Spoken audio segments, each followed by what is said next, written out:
आपकी स्क्रीन पर अब जो मानचित्र में राज्य आया है उसका नाम है ओडिशा।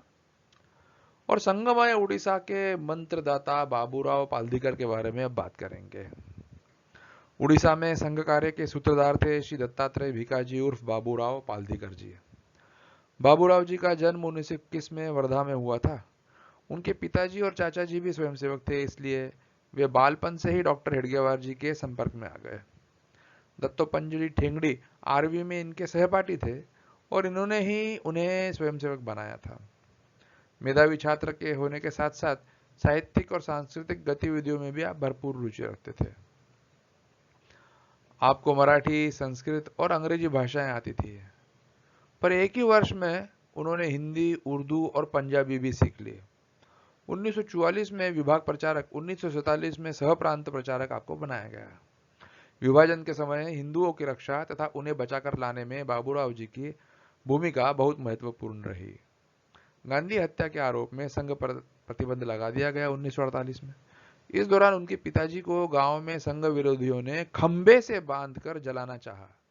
वे तेल छिड़क चुके थे, पर पुलिस के आने से वे बच गए। प्रतिबंध के बाद 1949 में उन्हें उड़ीसा में प्रांत प्रचारक बनाकर भेजा गया। उड़ीसा में तब केवल 4 शाखाएं थी। उस स्थिति में काम करना एक बहुत बड़ी चुनौती थी। उड़ीसा में आज भी घोर निर्धनता है। समुद्र तटीय क्षेत्र में तूफान, चक्रवात आदि से प्रायः तबाही होती रहती है।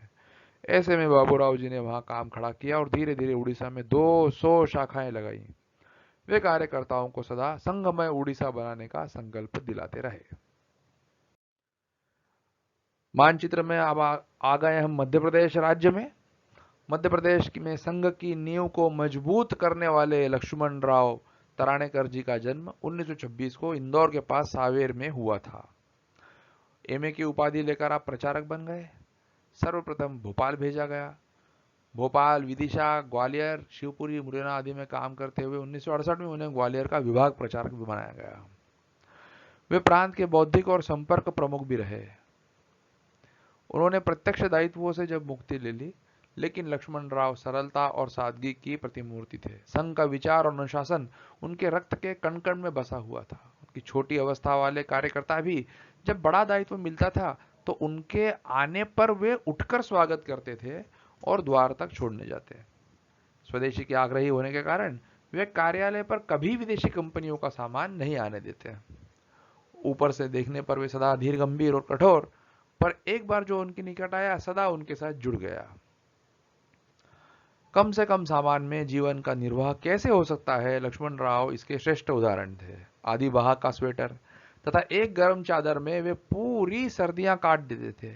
गर्मी में कूलर तो दूर, प्रायः वे पंखा भी नहीं चलाते थे। अपने भोजन जलपान के प्रति उदासीन, पर दूसरों की आवश्यकता के प्रति सदा सजग। प्रायः लोग उन्हें फिर प्रयोग कर लेते, लेकिन लक्ष्मण राव जो टिकट वापरा नहीं जाता उन्हें कलम से काट दिया करते थे। कार्यकर्ता सक्रिय हो या निष्क्रिय, लक्ष्मण राव जी जब संपर्क करते तो सारे कार्यकर्ता सक्रिय हो जाते। अतः हम ये देखते हैं कि नींव के पत्थर की तरह प्रचार, प्रसिद्धि, माला और मन से दूर रहने वाले लक्ष्मण राव जी का ग्वालियर में देहांत हुआ। आगे बढ़ते हैं। हम आ गए हैं पश्चिम बंगाल में। आप देख रहे हैं कि मानचित्र में पश्चिम बंगाल का बहुत बड़ा महत्व है और यहाँ पर सर्वप्रिय प्रचारक रतन जी भट्टाचार्य हो गए। रतन जी के नाम से प्रसिद्ध श्री विश्वरंजन भट्टाचार्य जी का जन्म दिल्ली में हुआ था। संघ को न जाने कितने आपने वर्ष दे दिए और माँ गुस्से में कहती कि मेरे 5 लड़के हैं, जाओ मैं अपना एक लड़का देश और धर्म के नाम पर दे देती हूँ। ऐसी 14 वर्ष की अवस्था में रतन जी घर छोड़कर संघ कार्यालय में ही रहने लगे। यहाँ पर प्रांत प्रचारक वसंतराव जी ओक ने उन्हें बरेली भेज दिया। फिर उसके बाद उनको कोलकाता भेजा गया। उन दिनों पूर्व पाकिस्तान से उत्पीड़ित हिंदू बड़ी संख्या में भारत आ रहे थे। रतन जी ने इन शरणार्थियों की सेवा में अपना समय लगाया। वे कई बार ढाका भी गए। 1971 में जब भारत ने युद्ध छेड़ दिया तो वे मुक्ति वाहिनी के साथ काफी अंदर तक चले गए। पाकिस्तानी सेना द्वारा भारत के सम्मुख समर्पण के समय वे वहीं उपस्थित थे। कोलकाता में एक बार उन्हें हृदय का भीषण दौरा पड़ा था। वे स्वास्थ्य लाभ के लिए 9 महीने दिल्ली आ गए। ठीक होने के बाद फिर बंगाल चले गए। अतः स्वास्थ्य लाभ लेने के लिए फिर उन्हें उत्तर प्रदेश बुला लिया गया। फिर वे बरेली में विभाग प्रचारक, संघ प्रचारक, संभाग प्रचारक, पश्चिमी उत्तर प्रदेश के संपर्क प्रमुख, विद्या भारती पश्चिमी उत्तर प्रदेश के संरक्षक, ऐसे कई सालों तक रहे। अटल जी जब पहली बार बलरामपुर में सांसद बने तब रतन जी ही वहां के प्रचारक थे। रतन जी सबको बड़े सम्मान से देखते थे। हंसमुख होने पर भी वे समय पालन, व्यवस्था और अनुशासन के मामले में अत्यंत कठोर थे। संघ शिक्षा वर्ग में यदि कोई शिक्षक संघ स्थान पर उचित वेश में नहीं होता तो वे उसे प्रायः वापस भेज दिया करते थे।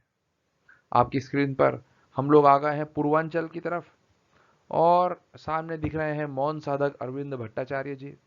राष्ट्रीय स्वयंसेवक संघ ने ऐसे अनेक मौन साधकों का निर्माण किया है जिन्होंने अपनी देह को तिल तिल गलाकर घन क्षेत्रों में हिंदुत्व की जड़ें मजबूत की हैं।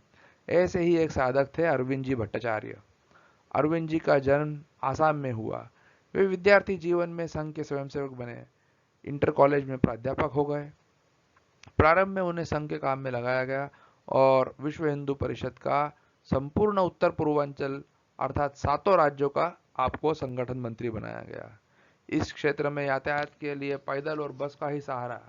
50-60 किलोमीटर पैदल चलना, 20-22 घंटे बस में लगातार यात्रा करना। त्रिपुरा में शांतकाली महाराज की हत्या के बाद इन्होंने हिंदू सम्मेलन कर आतंक के माहौल को समाप्त किया। ऐसे अनेक उत्तर पूर्वांचल में चर्च के शहर पर सैकड़ों आतंकी गुट अलग न्यू इंग्लैंड बनाने की योजना का काम कर रहे थे। बड़ी संख्या में वे लोग ईसाई बना चुके थे, पर संघ और विश्व हिंदू परिषद ने वहां अनेक छात्रावास, विद्यालय, चिकित्सालय स्थापित किए। सेवा कार्य और परावर्तन में उनकी विशेष रुचि थी।